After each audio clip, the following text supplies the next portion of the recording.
سب سے پہلے ہم پیدائش کی کتاب اس کے پہلے باب کی آیت نمبر پہلی سے پڑھیں گے، اور آج ہم صرف ایک ہی مدعے پر بات کریں گے.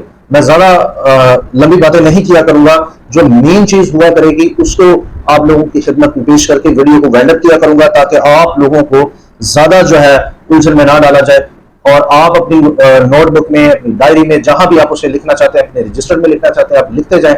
پاسبل ہے کہ میں ایک ہی آیت پر کئی ویڈیوز بنا دوں، ان کے بہت سارے پہلو ہوں گے، وہ کھولتا جاؤں ایک ایک کر کے. لیکن آج پہلی اور دوسری آیت میں ایک ہی پہلو پر بات کروں گا، اور بھی اس میں بہت ساری باتیں ہیں، لیکن وہ خدا نے چاہا تو ہم آہستہ آہستہ آپ لوگوں کے سامنے رکھتے جائیں گے. پہلے بات کی پہلی آیت میں کچھ یوں مرقوم ہے: خدا نے ابتدا میں زمین و آسمان کو پیدا کیا، اور زمین ویران اور سنسان تھی، اور گہراؤں کے اوپر اندھیرا تھا، اور خدا کی روح پانی کی سطح پر جنبش کرتی تھی.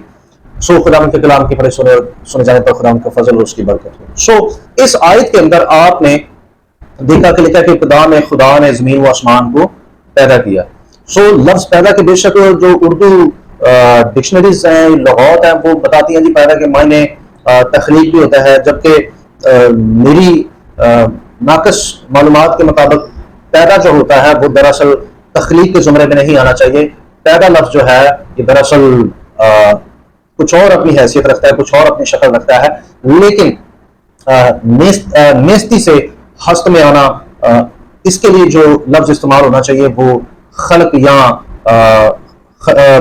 برشید جو لفظ ہے، یا 12 لفظ ہے عبرانی کا، وہ تو آلریڈی عبرانی بائبل میں ہوا ہے، لیکن اردو کا جو لفظ ہے وہ خلق ہونا چاہیے یا تخلیق ہونا چاہیے. ٹھیک ہے جی. سو لہٰذا پیدا لفظ جو ہے وہ اردو بائبل میں لفظ جو ہے وہ پہلی آیت میں استعمال کیا گیا ہے.